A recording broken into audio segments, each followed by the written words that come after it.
All right, guys, before I start today, I want to make sure I shout out the studio that I'm out. It's called OAR Studio. It's in London, Ontario. And today's podcast is going to be executive produced and the audio by Haney. All the information will be linked down below. Please feel free to check them out and show them some love and some support. Before I introduce my guest, I want to introduce how I first got to know him.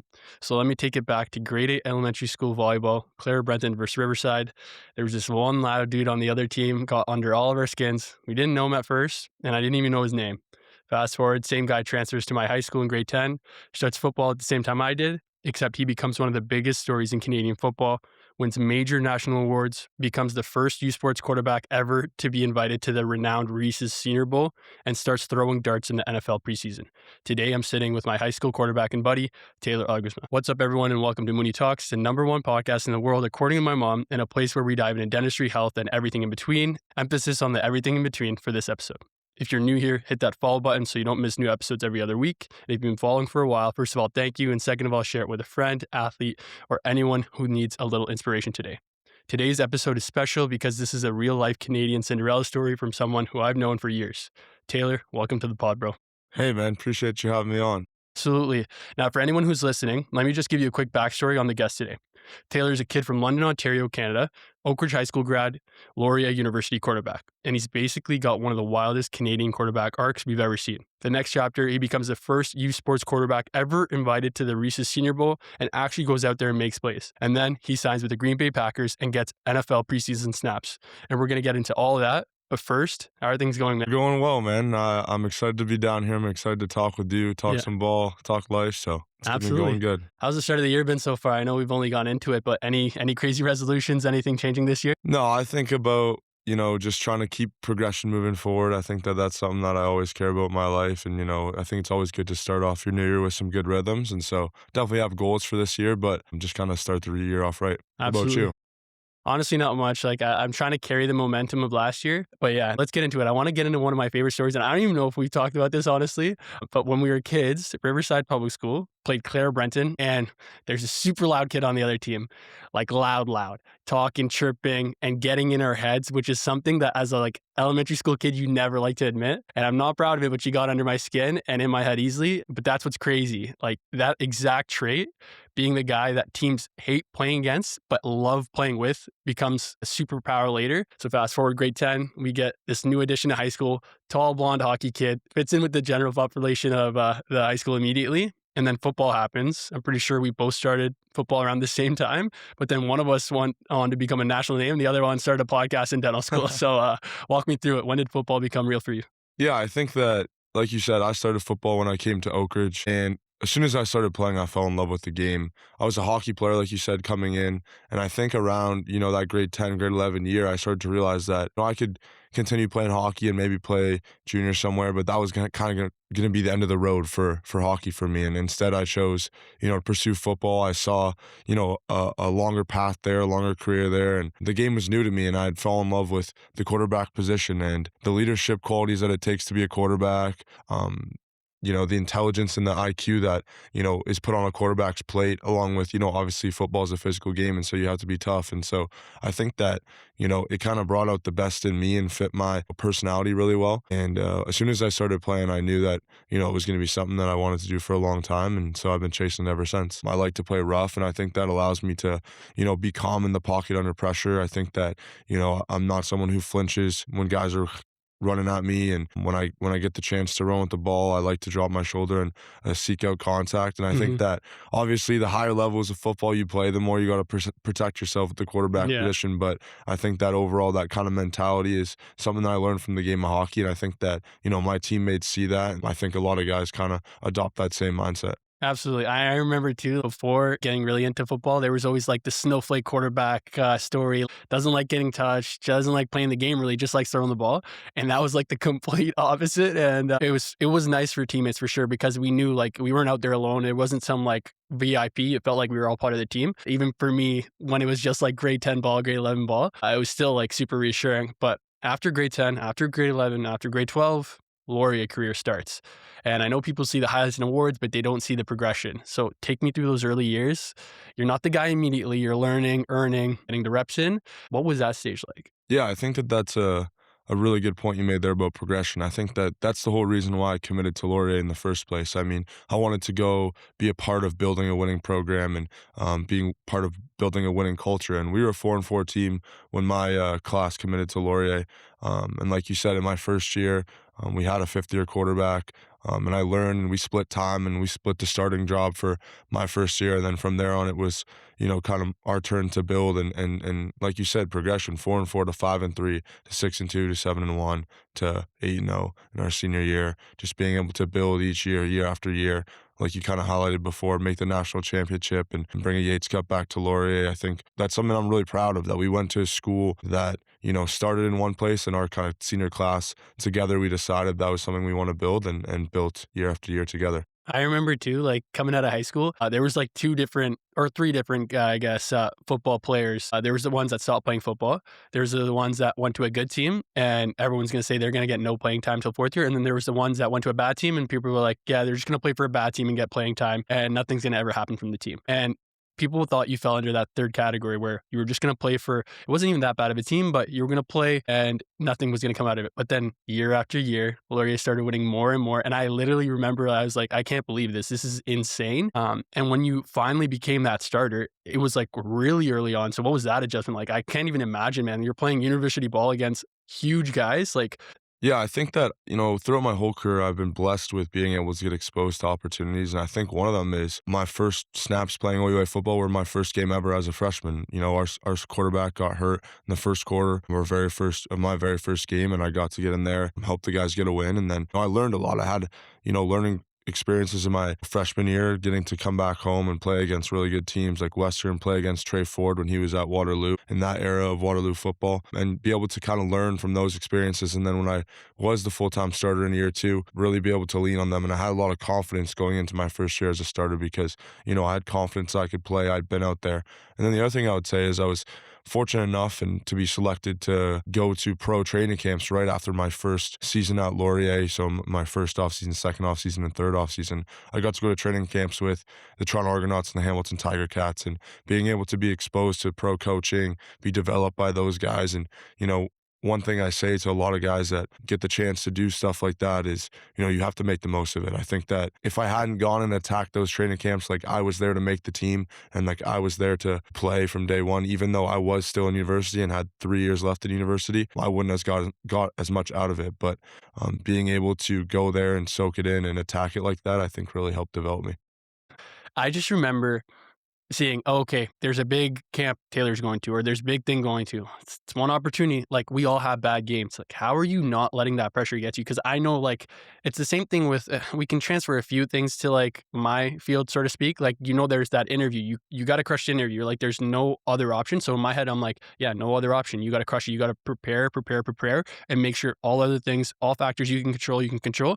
And then from there, I'm going in. But I can't imagine being both trying to, like, focus on both my physical and mental. You got to show up, right? Because sometimes you're mentally there, but the balls aren't landing or the passes aren't completing, right? So how are you keeping your head steady in those situations? Yeah, I think that there's a couple things that come to the mind, and one of them is it's a kind of, cliche saying, but like pressure's a privilege. And like every single time you're in an uncomfortable situation or in a situation where, you have to be able to be battling through adversity and, or you're in a new environment where it's your first time walking out, an NFL stadium and there's 80,000 people watching, or any of those situations that I've experienced that, are new for me. I think it's like, it's a privilege to be in these situations. The only reason that you have pressure on you and the only reason that, people are looking at you or people are going to weigh in with an opinion is because you're doing something that you wanted to be doing, like this time last year or a couple years ago, or this is, you're reaching a goal you'd set for yourself. And so kind of looking at it as an opportunity and as, something that you get to do instead of treating that as weight would be something that I would say.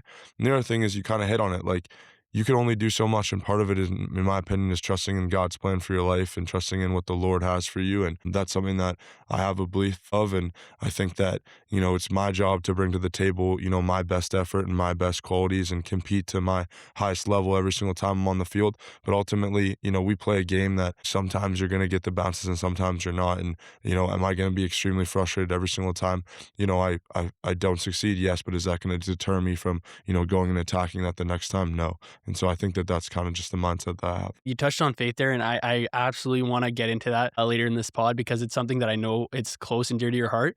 And I think something that for me is the same sort of thing, and it honestly makes the biggest difference. But I want to let's go back to football for a second. There's that stretch where it's like, okay, you're not just good for U Sports at this point; you're like dominating. Two-time OUA MVP, national awards, all that. So here's what I want to like. What changed? Did you just change your preparation? Did your mindset change? Did your body change?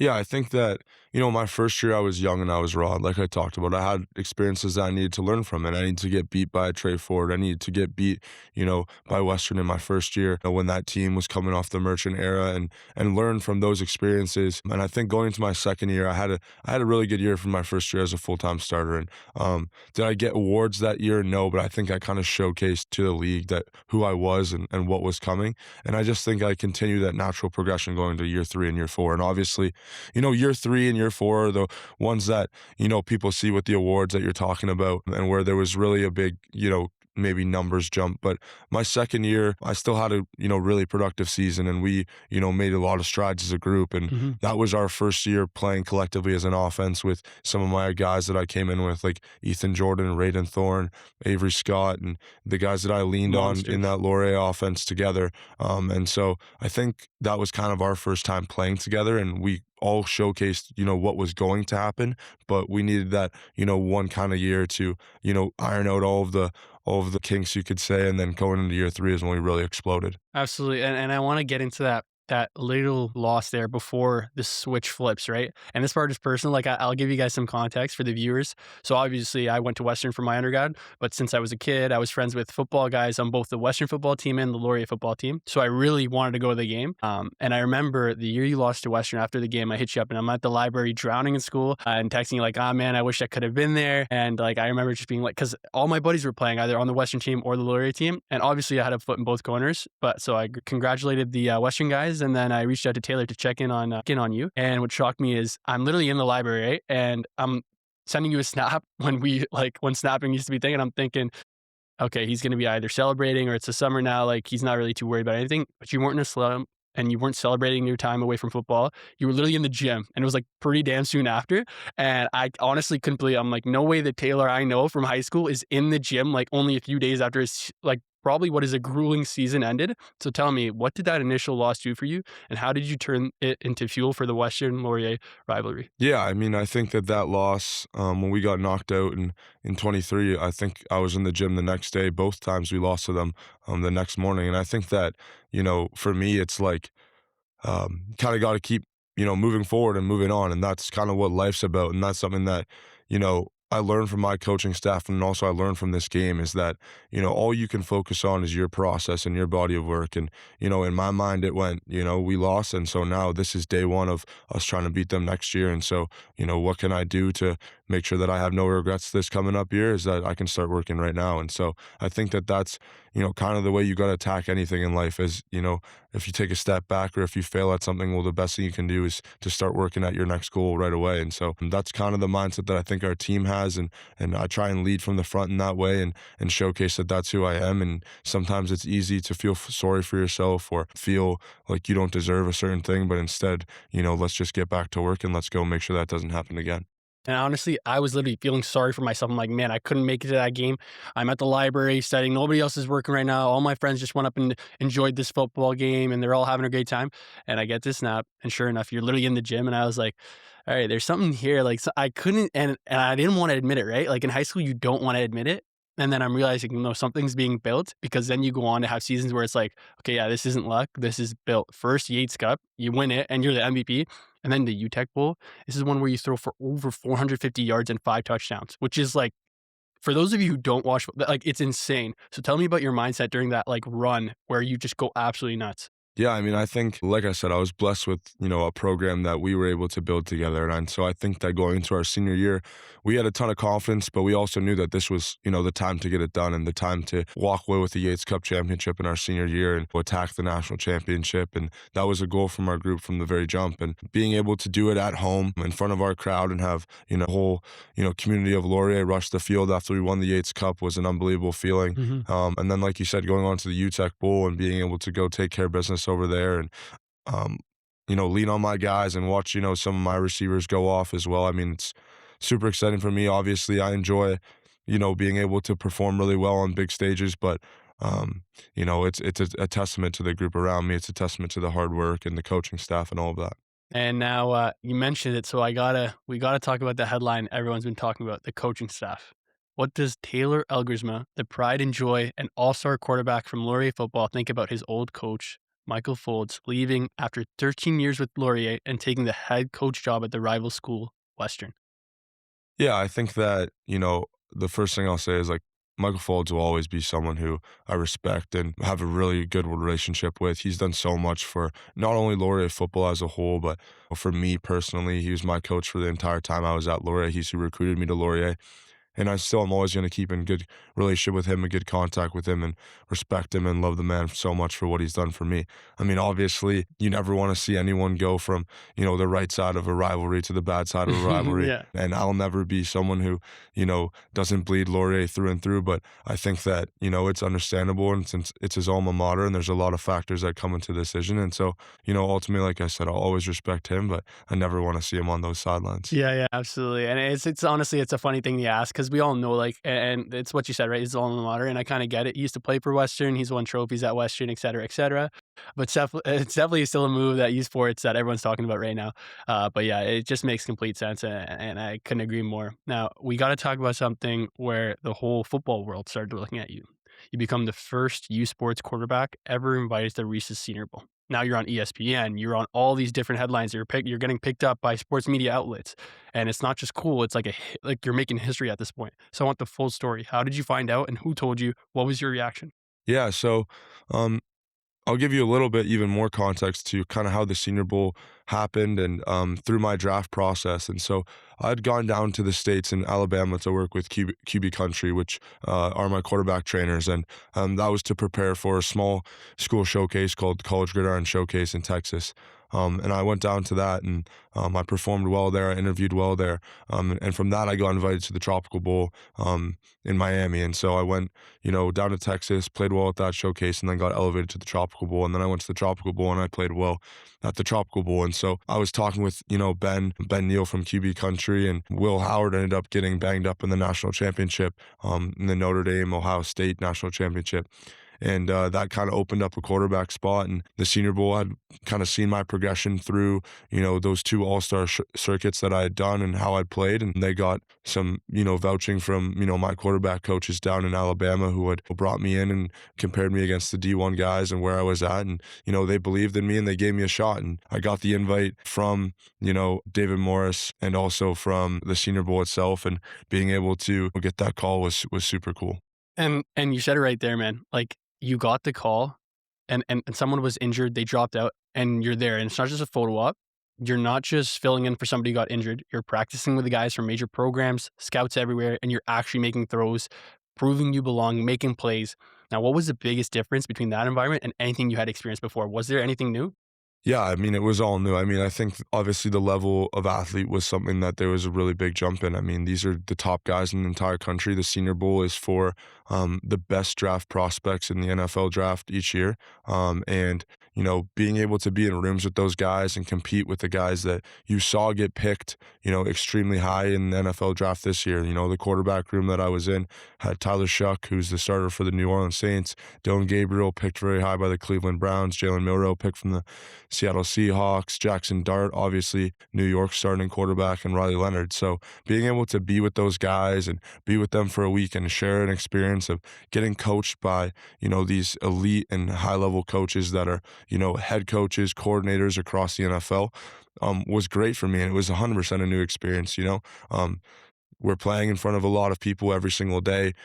You're getting challenged and pushed to learn playbooks and compete at a super high level every single day. And like you said, it's nationally televised on ESPN, and every single throw you make is going to be scrutinized and is going to impact your draft stock in the NFL. Absolutely. And so it was an unbelievable experience, but it was another experience where I had no choice but to just try and rise up to the occasion. And I think that, I'm proud of what I was able to put on display in my first time ever playing American football rules.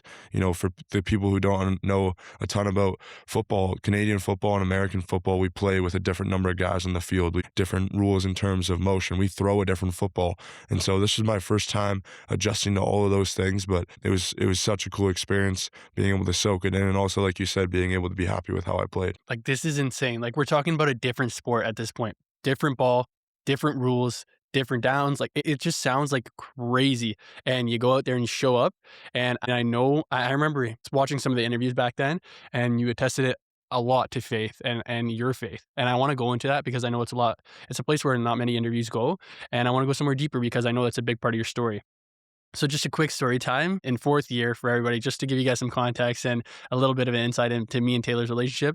I had my Waterloo optometry interview, and yes, I was going to do optometry school originally before I found my passion in dentistry. But anyways, big professional school interview, right? Like, and it was a massive snowstorm, and I didn't want to deal with all the hotels and Airbnbs. So I reached out to you, and you were like, "Yeah, come through." And I'm thinking this is going to be chaos. Like, it was a weekend.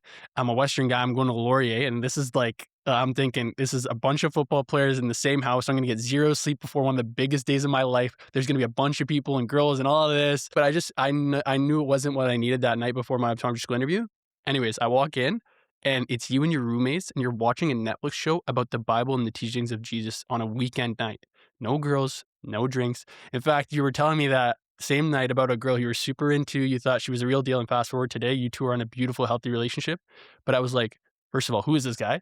And literally almost laughing because I was so surprised. But then I realized, honestly, I shouldn't be. So please tell me about the time that happened and tell me more about your faith. Yeah, I think that that's a cool story that, you just shared, and something that, to be honest, I didn't even think of until, Yeah. you brought it up right now. But Yeah. I think that one thing I'll say is I've been blessed with being able to have a community of guys around me that, share my faith and, work at it together. And I think that I point out a couple guys, Luke Brubaker with the Hamilton Tiger Cats, in our third year, we kind of sat down together and we're like, you know what, like, what can we do to make an impact for the Lord on our team? And we started a Bible study together, and we had a bunch of guys buy in and, commit to week after week coming out and just kind of talking about their life and talking about their faith and growing it together. And well, I'm the first one to admit, like, I'm not perfect. No one on this earth is, but I think that, it's the same thing with anything else. Like, you're just trying to get better day after day and be a better example day after day. And when you do make mistakes, you have to bounce back from them. And I think it's very similar.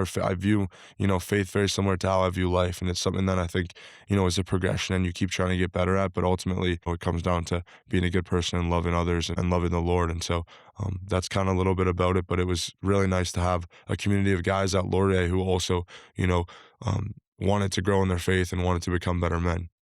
And like at this point, honestly, it's when I realized too, I was like, man, from first of all, from the snap the day after the loss, seeing you in the gym to this time of me coming over and seeing all these guys on like a Saturday night, I think it was, or like a Friday night watching the show. And honestly, they were even teaching me about it. Like it was pretty, like it was a change in my mindset where I'm like, something's happening here. And I don't know what it is, but like I could feel something brewing. And of course, after it happens, everyone's like, oh yeah, I always knew it was going to happen, but I didn't know it was going to happen. But these little steps, I'm like seeing these big things happen in your life. And I'm like, or at least from my outlook, right? Like these things for you are day by day. Like this is just your life. But for me, I'm seeing these things and I'm like, wow. And so I want to ask, how does your faith show up under pressure? Like when you're in those situations, does it change the way you handle praise, criticism? And how do you keep your identity stable when football can really mess like with your ego, with your self-esteem, Mhm. all this stuff?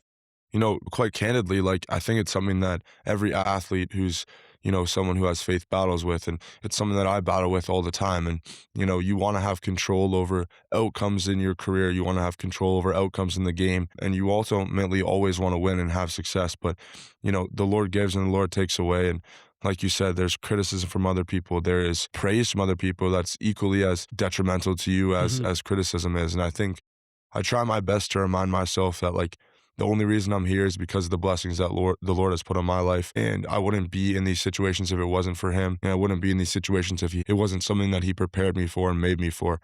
And so it's a battle every single day to battle with flesh and blood, and try and remind yourself that this is a gift from God, and it's not something that you deserve or you're doing, or be frustrated when things don't go your way, but it's something I try and use to kind of recenter myself. And sometimes when my mind does go drifting and I'm like, why is this not happening? Or, why did we lose the national championship instead of win the national championship? It's easy to, forget about God in those situations, but I think I just try and use it to recenter myself. Amazing. All right. Quick pause. If you're enjoying today's episode, make sure you like, subscribe, Send it to someone from London who loves a come up story, and we're jumping right back in. Okay, the NFL. You sign with the Green Bay Packers in May 2025. And then in the preseason, you get real reps. 7 of 11 for 109 yards, and you lead scoring drives against the Colts. First question, what did that experience teach you that U Sports couldn't? I think that, there's a couple things that come to mind. One, like the amount of people you're playing in front of, the amount of eyes that you're playing in front of, I think obviously is at a different level when you're in the NFL, not only from a crowd perspective, playing at Lambeau, my first NFL game, there's, close to 80,000 people there. Being able to play in Lucas Oil in the home of Peyton Manning and run out of that tunnel and see, 18 up there in the rafters. It's such a cool experience. And you kind of have to remind yourself, like, this is still football at the end of the day. And I know I can do this, but it definitely is something that challenges you mentally and makes you realize where you're at. And then going back home for the third preseason game and being back at home at Lambeau and being able to throw a touchdown there was super cool and such a unique experience. And obviously, when I'm in that experience, I think I'm just focused on playing my best and doing what I can to execute and to try and make a football team at the end of the day. Like that's what my job is, and that's what my goal was, and that's what my goal still is. And I think that's where my mind was, and I think I had confidence that I could do it. But I think definitely pregame warmups, running out of the tunnel and stuff like that, looking around and seeing, the magnitude of where you're at, being able to be on the field with guys that you've watched play in the NFL for, the last couple of years. And, not only that, but they're your teammates and you can rely on them and ask them for help and all that good stuff, I think was definitely such a cool experience. Absolutely. Now, other than the bright lights, what was the biggest difference of playing the game, of playing ball? Was it the speed? Was it the complexity? Was it the margin for error? What was it? Yeah, I think that it's kind of a mix of everything. I think that for those people that kind of understand a little bit of the nuance between the Canadian and American game, terminology across the border changes in terms of playbook wise. Obviously, the game is also played a lot differently from the quarterback's perspective. The quarterback has to understand what the offense is doing, every person on the offense is doing, but he also has to understand what every person on the defense is doing in order to properly execute and understand where to go with the football. And so just retraining my eyes for different keys that I look for in an 11-man defense versus a 12-man defense. In the American game, we play with two safeties. In the Canadian game, you play with one safety. And so just seeing different rotations and seeing the defense, the way the defense moves and adjusts to formation was one thing. Then ultimately the speed as well. Like the speed of athlete is also obviously at a different level. The field is smaller, and so that also makes the game feel even faster because, the windows are that much tighter to throw the ball into. The sideline is that much closer, and the guys are moving at a much higher speed. And so I think those are all things that, have to adjust to. But I think that I kind of worked my way through that in camp and battled my way through in camp and was, happy with, how I was progressing. And I think being able to go out there in the preseason games, it was just reminding myself, like, let's just go play ball and let it loose. And are there plays I want back? For sure. But I think overall I handled myself really well out there, and I showcased that you can play in Canada, you can play in U Sports and still be able to go and perform in the NFL. And I think that, like you said, being able to have good preseason games where we led scoring drives against the Colts and won that game and were able to throw a touchdown in game 3 and able to complete a bunch of passes and put some decent tape out there, was able to show that. Yeah, and like that's I want people to really hear that. Like against all odds, against the margin of error being so much smaller, against a smaller field, against all these different things, you still went out there and performed. And I remember like a few of us were obviously debating coming up and watching the game. And it was a busy time again, and it's a story once again as old as time. But I'm like, no matter what, it's like every single time I wasn't able to make a game, I'm like, there's always another one. There's always another one. And then you go out there and you ball out. And so when you got waived, I literally remember being so confused at the end of August during cuts because from my perspective, you played out, you balled out.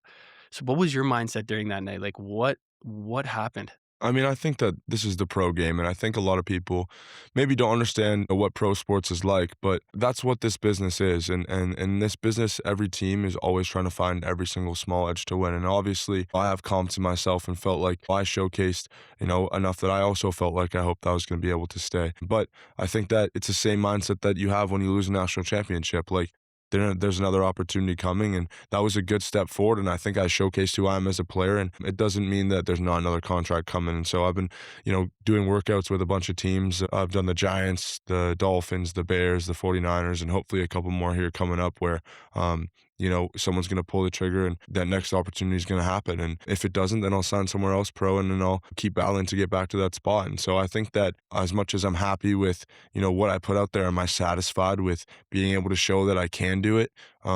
No, I have bigger goals and I have bigger aspirations, but I think that, that's another thing that you have to battle through, and this is the life of pro sports. This is how this works, and this is what it is being an undrafted, free agent signing in the NFL. And I think a lot of guys go through this and continue to battle, and you see it across the league, guys getting waived and cut all the time. And so I think it's pretty naive to think that you're going to have an NFL career where you never get cut.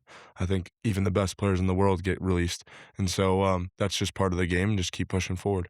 Absolutely. And now you mentioned the Chicago Bears. You'd worked out with the Chicago Bears. And you also mentioned to me earlier before we started the pod that you really got to know some of the guys on the team, the Packers. What'd you think about yesterday's game? Man, that was insane. Yeah, I mean, it was a wild game, and obviously, like I said, I have relationships with guys on the Packers, and so from a personal standpoint, I'm cheering them on, and it was nice to see guys like Matthew Golden get going and contribute for the team. I like seeing Jordan play really well, and Xavier McKinney had a great game. Guys that I got to know when I was down there in Green Bay, and then, like you said, I had to work out with the Bears, and workouts are quick, so I was in and out of the building, but it was a crazy game, wild game. What do you think went wrong for the Packers that day? Like, I couldn't honestly believe it. I turned it off. I thought the game was over.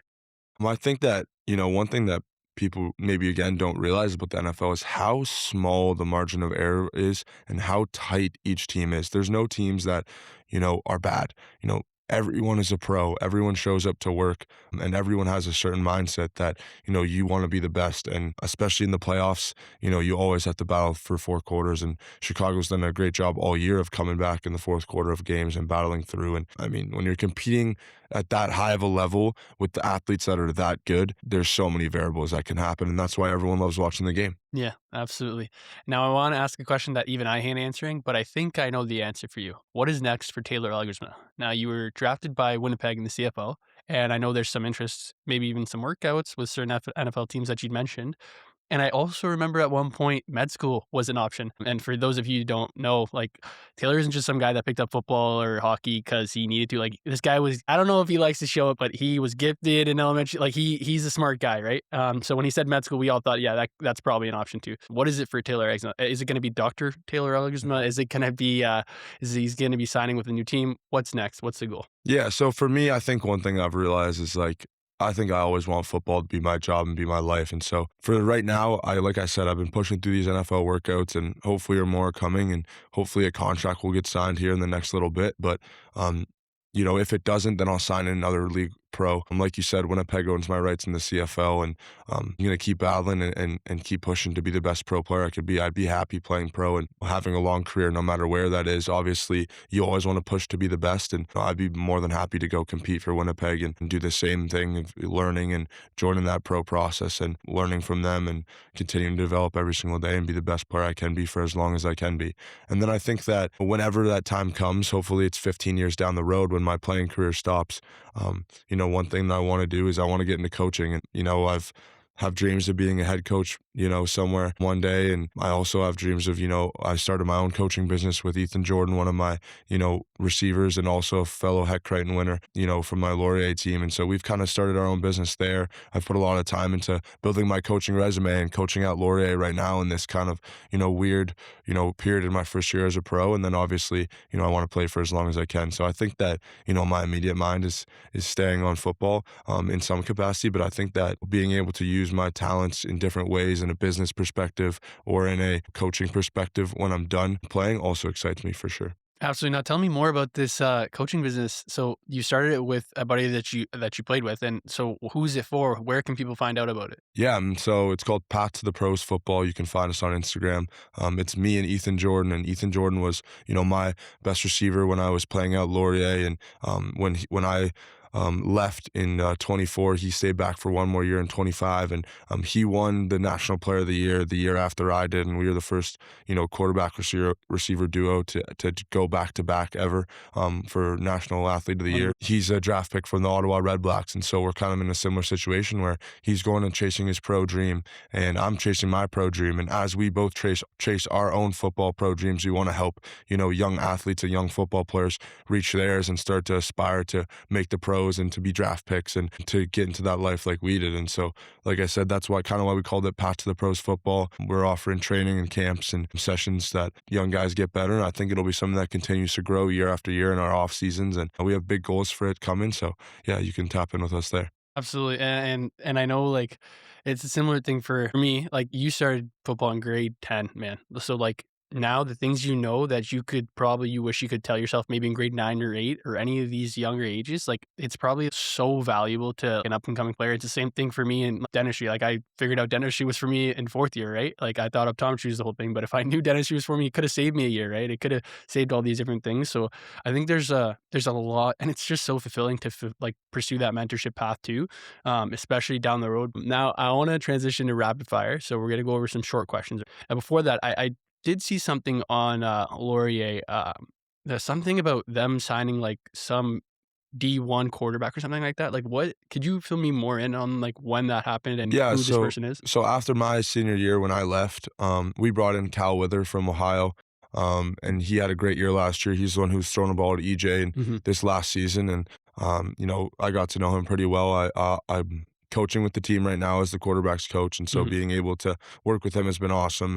And we have a good friendship as well. Obviously, we're similar in age, and so it was exciting to see him come in and ball last year. And so Hmm. now we got to keep building this year. Amazing. And so this coaching thing, like, are you ever going to be coaching at Western or no? No. Okay, so I just wanted to make sure to clear it up. Now we have it on tape, right? We gotta make sure we hold him accountable in 16 years. Although I'd love to see at Western because obviously it's the hometown, it's London, Ontario, but I completely understand. Now let's get into these rapid fire questions. What is the most underrated part about being a quarterback?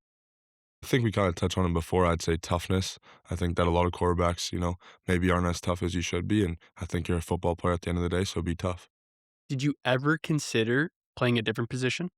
Definitely. I think that when I first started playing, I would have loved to play tight end or defensive end. I think found the right home at quarterback. What's the hardest defense you've ever faced? Probably the Seahawks defense in the preseason game or the Colts defense in the preseason game. And now what's one trait you think absolutely is essential in being a good teammate? Loyalty. I think that, your teammates need to know that you're loyal to them, to a fault almost, and that you'll go to war and you'll go to battle for them any day. Now give me a pregame ritual of yours, or just run me through what a game day looks like for Taylor Elgersma. Yeah, this might be a little bit longer, but, Absolutely. I would always have the same breakfast, get up really early. I'd What always go breakfast? for we had a team breakfast, so I'd always have bacon, eggs, white toast, butter toast, coffee, and an energy drink, head over to the field, and I would always take a walk the night before to get my mind right and to try and settle my mind, I and then remember this actually. I yeah. remember you saying the thing about the walk. I remember this. Keep going. Every pregame, I would walk, for at least an hour at night, the night before, and I would just clear my head, and I would just listen to music, and I would just allow my mind to rest, and then get up the morning, and I'm going, and then get to the stadium nice and early, and I would take laps around the field, and I would just sing, and I would just, let myself get into that mode of, let my mind flip over into that competitive energy and that competitive juice, and that kind of moxie that I think you have to play with to be, an elite level athlete, and allow my mind to go there and to really become that player. And then I'm locked in, and then we're just playing ball. And I'd always say a prayer with not only with the whole team, but with my close group of guys and our receivers, and we'd talk to the Lord, and then we're out there playing ball. Game time. Amazing. Now, what's one thing you're still trying to improve?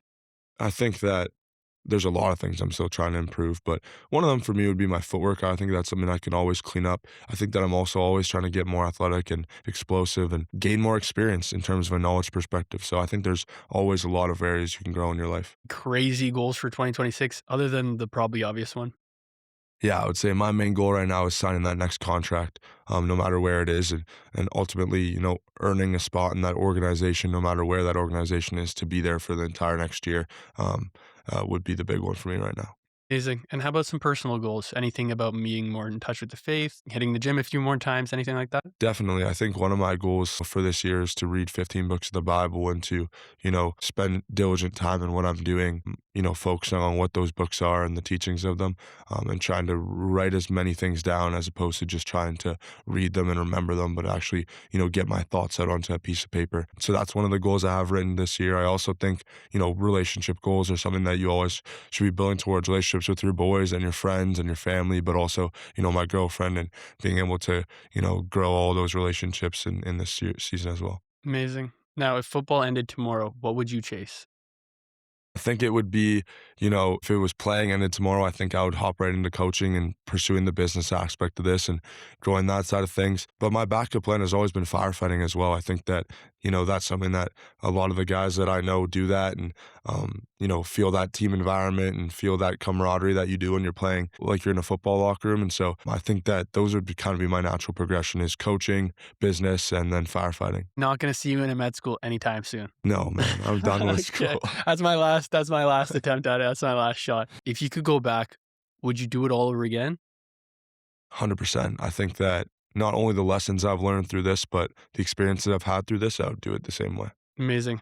And now, would there be anything you would change? And I know, obviously, I agree. I wouldn't change anything as is, but if I could figure it out that I would have wanted to do dentistry earlier for me, would have saved me a year, for example. But nonetheless, I appreciate how it's gone. But for you, would you have gone to the States to play high school football or college ball if you could? What would you have recommended to like a current student, a current Taylor Elgersma, but this time in grade 9? What would you say to him? It's an interesting question because I obviously get this question a lot about would you have gone down to the States or, you know, I think each individual player has their own path, and for me, staying home and not going down to the States felt right, and it worked out for me, and I think that's because the Lord had that on my heart that He wanted me to build this out, Lord, and He wanted me to go through this, and this was gonna shape me into who I am. But I'm also not naive to the fact that there could have been, you know, cool opportunities and different opportunities if I took a different path and went down to the States earlier, and so I think that each individual athlete has their own path. I think that that's something that everyone has to figure out for themselves. But if you have the right mindset and you attack it the right way, then you can make whatever work. Amazing. And then the last question I have for you, which I have to ask as a dental student, are you brushing twice a day? Are you flossing? You're not gonna like my answer, No. yo. Okay, listen, I'm not the police. I forget to floss every once in a while too, so no worries. No, I'm gonna get on it. I'll get better after Good. today. That's the goal for 2026, right? Not missing a single day flossing. There we go. Taylor, bro, I'm proud of you, brother. Tell people where to follow you and what you have coming up. And one last message for them, and even for a younger version of yourself out there who's watching you right now. Yeah, I mean, appreciate you having me on. I think I had a great time. We had a great conversation. My Instagram's Taylor Elgersma. Like I said, Path to the Pros football. For those interested in learning about the coaching side of things or watching the business grow, I think that for me, one message I would give to a younger version of myself or a younger player out here is kind of something that I've talked about throughout this episode, which is just it's all about your mindset, it's all about your work ethic, it's all about your process, and if you can kind of live your life in a way that you always feel like you're progressing and putting your best foot forward each day. Then you're going to be happy with, whatever result it is because, you're not going to be able to live in regret. You stepped forward and you gave what you had towards your goal. And so I think that life is a continuous progression and sports are a continuous progression. And so just keep stepping forward and trying to, get better every single day. Amazing. Appreciate you, bro. And for everybody listening, if you made it this far, you're officially like family. Like, comment, subscribe, and I'll see you in the next episode of Mooney Talks. And that's it. Man, That's the pod. You tell me when to cut it up and we'll go from there. Great job, brother. That thank was you, bro. amazing. Feels good to catch up, man. Yeah, that Feels was good. good.